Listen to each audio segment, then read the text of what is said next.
inside of my brain sounds like.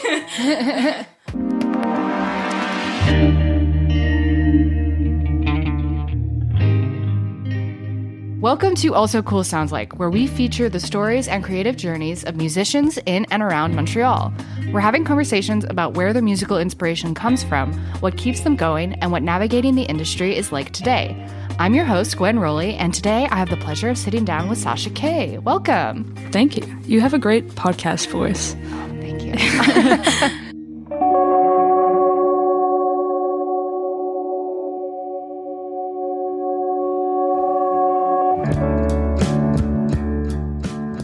To start off, can I get you to introduce yourself and what you do in life? Sure. My name's Sasha. I'm an artist, and part of that is like making music, and yeah.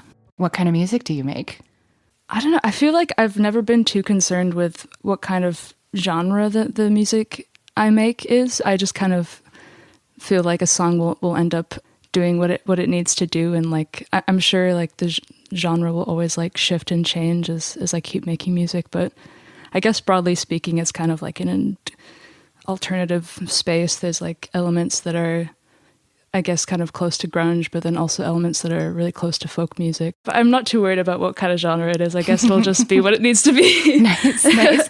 And so then, like, how did you fall into music? Like, how did you kind of like catch the bug? I guess I was like a massive music fan. Like when I got into high school, I started being like really obsessed with music and was like, you know, like going to the library and like hoarding all these CDs and like burning the CDs onto my computer. And then a lot of friends of mine also had like big like music libraries like on their like MP3 players and stuff. So we'd like trade libraries, and a lot of those friends also had guitars, and I was really jealous, but they were extremely gracious and would like lend me their guitars and their instruments.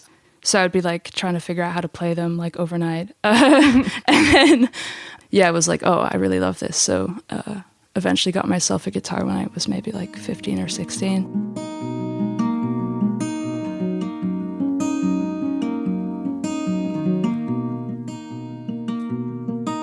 And yeah, became really obsessed with that. And I've always loved like writing and reading. So it kind of felt like songwriting was pretty just like an intuitive thing. I'll just slam these two things I love together.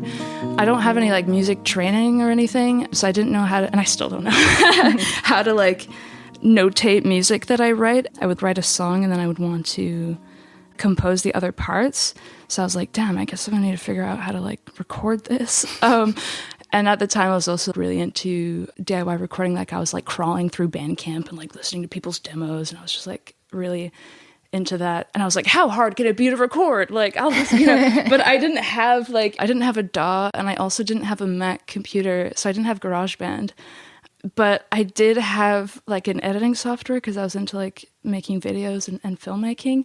So I would like film myself like playing guitar and then like put it onto the editing software and then like put on earphones and then like play the other guitar part on top, like no click, like didn't know what a click was just like this works, like then do it again and like play bass, and I would just like export the like audio file and just have this like Frankenstein MP3. So that's kind of how I got into like making songs, like, but thank God I didn't like share them with anyone because they were like really horrific. It's hard to be bad at someone. Sasha continued to play music and ended up picking up the bass and joining different bands around town as she learned more about making her way in the Montreal scene.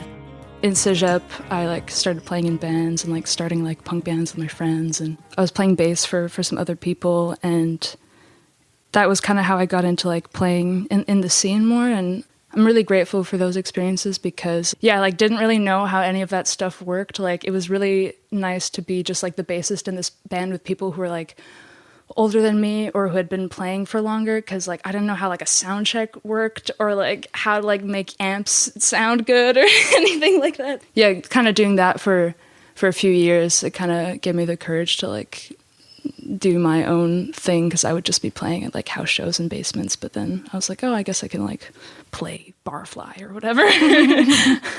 What were the name of some of the bands that you were in? I was playing bass in a band called Beach Glass, And then, I had just like a series of little bands with my friends. I'm not going to share the names because they're really funny. So, oh, yeah. Okay.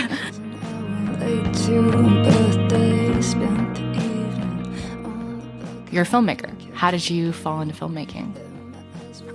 We had like a camcorder at home, which I remember was just supposed to be like for my mom to like take pictures and videos and stuff, but I just kept stealing it and like making weird little movies and like bullying my friends to be in my little movies. Like, kids would like come over to like hang out and I'd be like, this is what we're gonna do. And like but then when I was a teenager in Cégep and like started playing in bands, it was like pretty natural that I would like make the music videos. It's always something I wanted to do. So I would make the music videos for the bands I was in, and then people just started asking me to make their videos. I just kind of naturally got into that. And I also would, in like high school, I would make music videos for like bands that I like real like big bands that like had their own videos. I would like make like fan videos. I guess I would just like create music videos for songs that I liked. I did tons. I don't know. I think I probably did some for Good Morning. I remember I really like Good Morning, so I definitely did like some random videos but it wasn't like I wouldn't like publish them or anything. I wasn't like, here's my video for it. Would just be like I would just make it for fun, and then it would like sit on my computer. I just really liked the practice of doing that. Like so.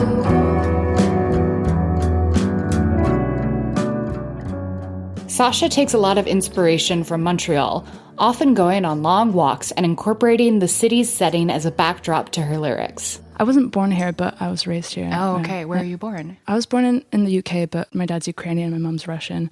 And so they first immigrated to the UK, and then my brother and I were born, and then they quickly moved here. So. Okay.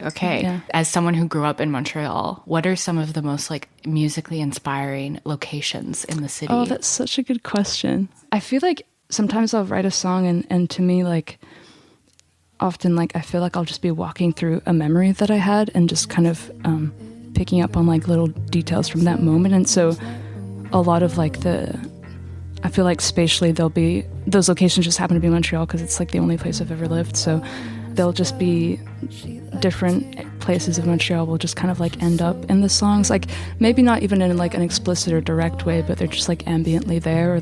When I play them like in my head, I know where I am, and so it'll be like walking around like certain like the graveyard or like the mountain or like downtown, like coming home from work or whatever. Like all those places kind of end up in the songs without me realizing, just because it's like where all my experiences are.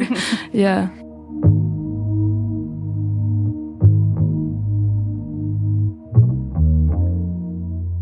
I wrote a song that like was about very much inspired by a conversation I had with a friend when we were walking through the graveyard, like near like Beaver Lake.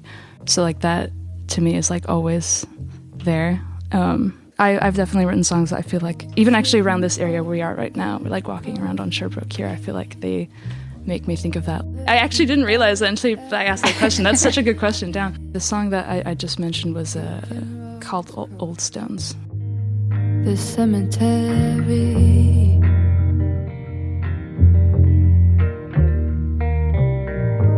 Born two words carved on stones. No names, no one's called anymore. Cans hidden in grass. So I read that your favorite place to write is in a small room in your apartment next to the washing machine. Can you describe what it feels like to be in there and why it's the right place for you to write? Yeah, I guess it's just, I think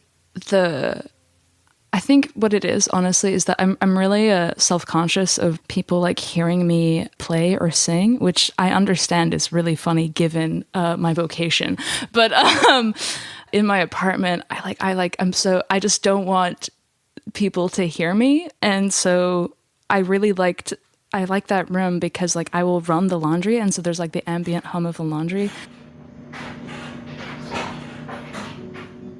And then I feel better about like playing my little song because I'm like, no one's gonna hear me. That's probably why. Yeah, it's like this little kind of nook that my roommate and she paints, and so we have like a bunch of like art around, and then like the wall just has like all of my like junk I just like have like little, I don't know, like photos and letters and stuff just kind of stuck up, and it's just a nice little spot.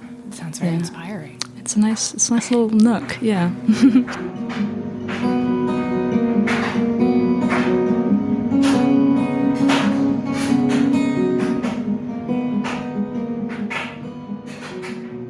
So for you, is songwriting like a compulsion? Do you feel like you just have to get it out? What is it like for you? I feel like it's kind of, compulsive is probably a good word. Just kind of something that I have to do. Yeah, I don't even feel like the need to like share the songs that I write or play, or like not all of them. It's something I really enjoy doing.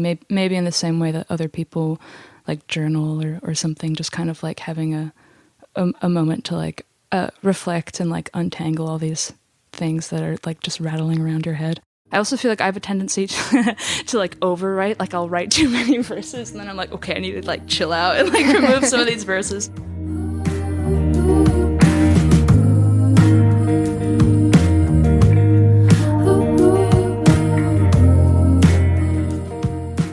Sasha's first full-length album, Spin, is coming out in September. On the record, you can hear her introspection and contemplation, and she says it's heavy with this profound seasickness of being both empty and full. She didn't exactly set out to write one. It just sort of happened as she started jamming with friends. I wasn't like, I'm going to make an album, and then just like sat down and did an album. It just sort of, I was like, the process of making it was like really funny and kind of convoluted, and then I feel like halfway through I was like, oh, I guess I'm making an album. I'm kind of just like always writing and demoing things just because it's something I really enjoy doing. I called the record Spin because I felt like disorientation and kind of just being a bit like I was kind of noticing parallels between like having a concussion and grieving and how they're very similar.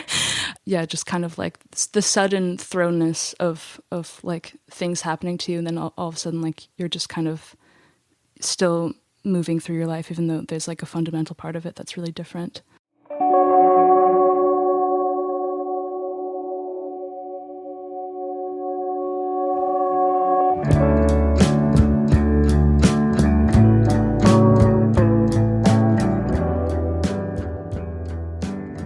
The first song that I would like to talk about that you sent to us on this album is Do I?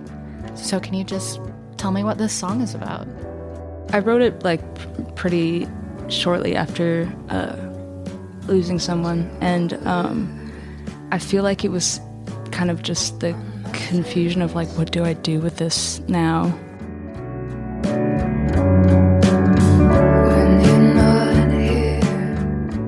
Yeah, I think something that I felt really strongly was that you feel like there's like something on you that's like not visible, or just like you walk through the world like feeling this way, and it's kind of funny that no one knows.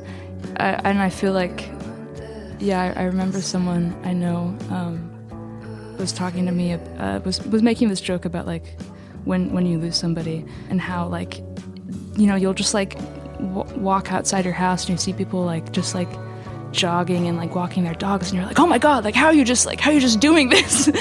And I thought that was kind of funny, but it's true, that like it's just kind of this like invisible thing on you.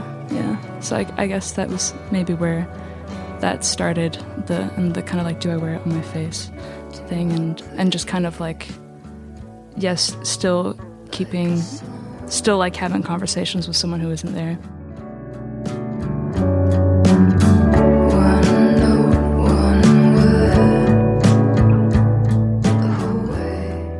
Were you by the washing machine for this one? I was by the washing machine. Actually, the other day I was like trying to make space on my phone, and most of my phone is just like videos of me like being like, this is the guitar part. And I found, like the video where I was like had written that song, and it was in the laundry room.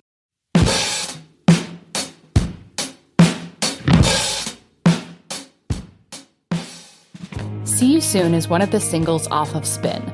The lyrics evoke loss amidst the backdrop of the city, an extended walk around town, trying to take your mind off of things. What is this song about, See You Soon? Yeah, I feel like I was drawing parallels between different memories I had like now, like an experience I had recently and an experience I had when I was a bit younger. Yeah, I guess spatially, I think what we were talking about earlier about accidentally like Montreal just like being ambiently like in the songs, I feel like that's one of those songs that I visualize where I am, like all the places I am, like walking. And yeah, I like was just playing on my guitar in one of my many tunings and just like came up with a guitar part, and I just like loved how like drony it was, and just kind of like it felt really good to play, so I just kind of talked over it, and then that song came to be.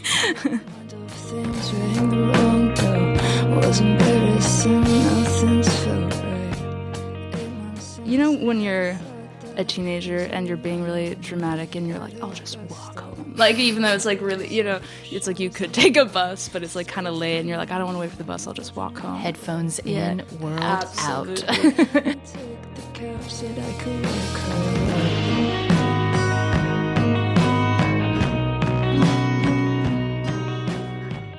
Why is it called See You Soon then? Well, I think I was comparing two different moments, and yeah, one of the things that's kind of in that song is, you know, when friends are like looking after you and they'll like stay the night to like be there. Like a friend of mine was doing that, and like she had something in the morning, like work or whatever, but she left me a note to be like, oh, like I just like went to do this thing, like I'll be back or whatever. Yeah, I was just comparing that with there's some people, yeah, that you will see again and others that you won't. And even like also kind of like comparing that to myself too, in ways when you just kind of like distance yourself and like, oh, I'll just see you later, whatever that means. Yeah.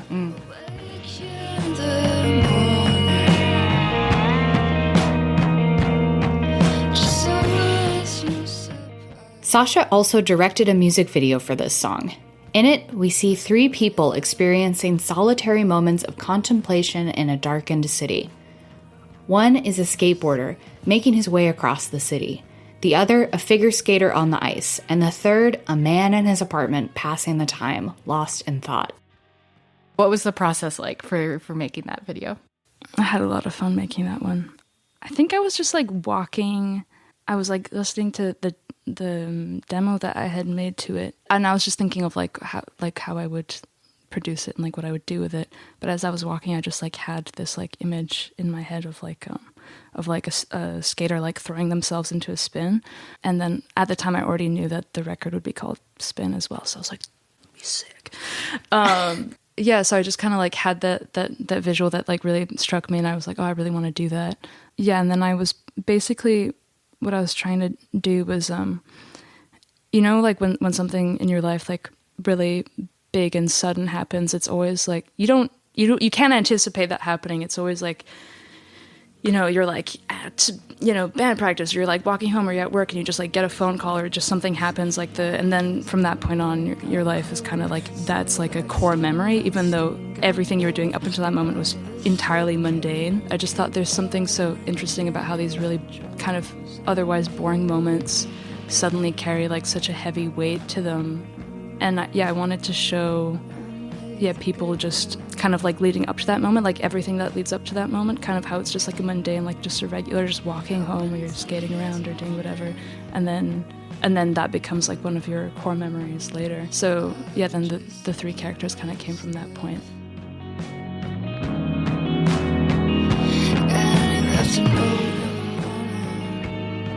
This album is particularly special to Sasha because of the community she found in recording it. I think a large part of this album was like meeting Reese, who's like my good friend and now also my drummer, and who like made the whole record with me. I like met them, like I had this guitar, like actually the one with me, it's like this old like mahogany harmony guitar. Like I was in a park and they were like, oh, I think that's like my friend's guitar, because I had bought it off someone online. This guitar, as it turns out, is sort of famous. Our videographer Georgie, who was with us during the interview, had heard of the legendary instrument. You know the guitar. Yeah, because I feel like Georgie was like, oh my God, you got the guitar. It's a good guitar. It's just like old and beat up and it has like the scars of like stickers and stuff everywhere, but it's so like kind of somehow at the same time it's like really warm and dark, and anyways, love it. I was going to say this might be a pretty good moment to bring it out. Okay. I'm going to do the reveal here. But yeah, this is it, and I just like love how it's all like beat up everywhere. it's just great.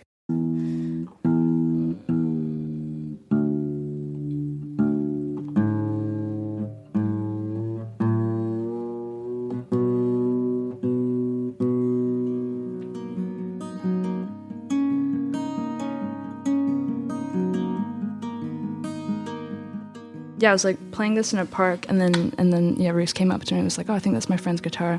We started talking about music and everything, and they had like a little like recording setup in their bedroom that they were now moving into a basement. They were like moving into this apartment with some other friends of mine, and they were like, "Oh, you should come by and like record something." And they were like really egging me on, like, "You should come record something," but I was really shy, so I was like, "Oh, let's just like record a cover." I was like, "Oh, let's play Marigold," and then discovered that Reese was also a big Nirvana fan, and we just like had a lot of like musical similarities, and the music that we were attracted to and recording, we just had like an immediate kind of chemistry there, which was cool because I really like doing a lot of things myself, but it just felt so good to share it with someone. And yeah, we both had like the same instincts of like what tone to use or like how to mix something. And so yeah, pretty quickly I was like showing them my own songs and we would record them. And we were doing like trades where I made like a music video for their band, like Never Better. And they helped me record a song. And then we just kept doing it. I feel like we both just really enjoyed it. So I would just like write a song and like end up in Reese's basement and we'd be like, let's do this. And I think maybe probably like 5 songs in, I was like, oh, I guess I'm making a record. And yeah, just like that time, like a lot happened in my life and it felt really cathartic to just be there and like explore that with like my friends around, and then yeah, just made this little album. So it sounds like it was another maybe more drawn out stream of consciousness, or oh god, yeah, it was okay. Like it just, and like yeah, so many things happened, and like yeah, I got into an accident, so I couldn't really do much for a while, and then the basement also flooded, so then like we had to move all, like with the studio wasn't like functional for a while, and we had to like set it up in a new space. And also midway, like I received this grant that I applied to, and so suddenly I had like all this money to pay Reese, and I was like, Reese, quit your job. Like yeah, so it was just like a funny, like everything just kind of like came together, and it's kind of funny to be at the end of it. Throughout the process, Sasha serendipitously got a band together. She now plays with her good friends Reese, Clay, and Owen. I think one of the most wonderful things I'm so thankful for, like having done this project, is just like that friendship like blooming at the same time. And yeah, because I also started playing with my friends now who are like part of my band. Like they just kind of like were like, Sasha, let us be in your band. And I was like, sure. And I kind of also in my head when they said that, I was like, I guess we'll be a 3-piece, and like Clay will play bass, and then Reese will play drums, and I'll play guitar, because I don't only ever like played as a 3-piece. And then Clay, like our first jam, like Clay rocked up with a guitar, and I was like, okay, I guess we need a bassist too. So then our other friend joined us, and yeah, there's just, I don't know, just feel really thankful for how like things fell together so serendipitously. Yeah, destiny. Yeah, it's just so much of it is nonsense. Also, I think like Reese and I are just like children, like we're so silly and stupid together. There was a lot of like kind of like funny accidents. Like I feel like a lot of the like production choices we made were like wouldn't it be funny if we did that? And then it would like actually we ended up doing it. Sasha said that one of the tracks that exemplifies this accidental falling into a joke of an idea was on the track Loose Teeth. So like with Loose Teeth, that was probably one of the first songs that I played like with the band when we were just like jamming together, and we really enjoyed playing it live. And I was like, oh, you know, it's a shame, it's so fun to play this together, like we should really like do this live. And I made this big point of like, we're gonna track this live, and so we did that, and it was really fun. But like we didn't like get the recording right, like we like messed up on the recording end, so we like the take wasn't usable. We had like a room mic that was just like really blown out and distorted and gross.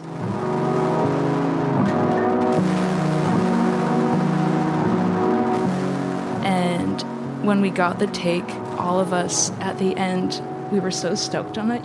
We all go like, woo! And we're all like clapping, and we're all like excited about it. Like, that was the take. That was it.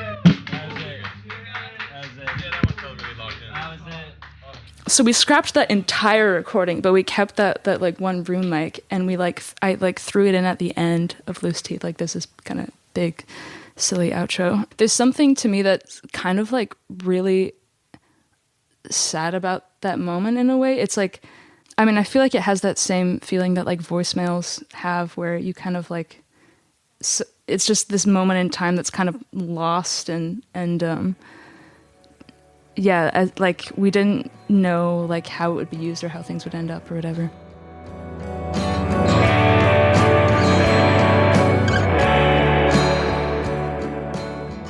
Even though Sasha's album is now finished, she continues to tinker with new ideas on how to package and present her music to the world. Yeah, I also like, I did this, like, I animated this thing that took me so long, and it was so grueling and stupid. I animated the video for Spin. I've animated a few things, and it's one of those things where like when I'm doing it, I'm like, this is stupid. Like, why am I doing this? And then I'll like stop for a few months and I'm like, that was so nice. Like that's what a fun medium. Like this is so creative and freeing and like beautiful. And I'll forget that there's just like months where I'm like waking up early in the morning before work and just like scratching my little film. And I'm just like there with my like magnifying glass. Like, so you animate on film? Yeah, I animate on Film Leader. I really like that process. And also I spend a lot of time, like, as someone who, like, edits and works in... I spend a lot of time on screens and stuff. And I'd like to be as far away from them as possible when I'm not working. Mm-hmm. So for animation, if I was animating digitally, like, oh, God, that would be so much screen time, even though it's more convenient. I asked Sasha what was ahead for her for the rest of 2023. What is next for me? Well, I have no clue, but I know that the album will definitely be coming out in September 22nd. Really excited to share it. And then honestly, no idea. Okay. I have no idea what's going to happen then. Where do you picture people when they're listening to your album? Like, how are they going to experience it, you think? Honestly, I hope that it like finds people who like need something like that to kind of lean on a little bit. I feel like when I was in the space of writing all of these songs, like there were a lot of records that I was like just like listening to constantly and like often just like laying in my bed or like going on really long walks and stuff. And yeah, that kind of those records and those songs became really, really important to me. So yeah, I guess, I don't know, whoever it finds who might need it, like I hope that it's there for them. So I don't know, maybe on a long walk, maybe when you're feeling a little emo and you're going on a long walk. Do I miss you like hell? Thanks for coming on the show. I mean, thanks for having me. This was fun. Because of one mistake.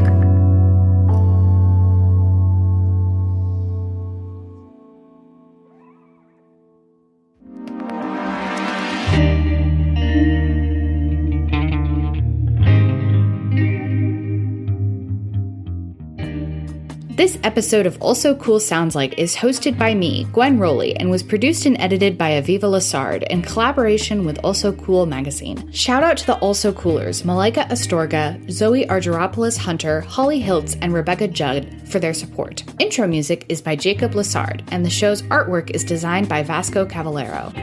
Check out the magazine at alsocoolmag.com or on Instagram at alsocoolmag. We'll include a link to Sasha Cay's music in the show notes. Don't forget to rate and subscribe to this podcast wherever you listen. If you would like to be featured on the show or want to recommend an artist, email us at podcast@alsocoolmag. Thanks for listening. We should have got the zipper really close to the mic. That's good ASMR.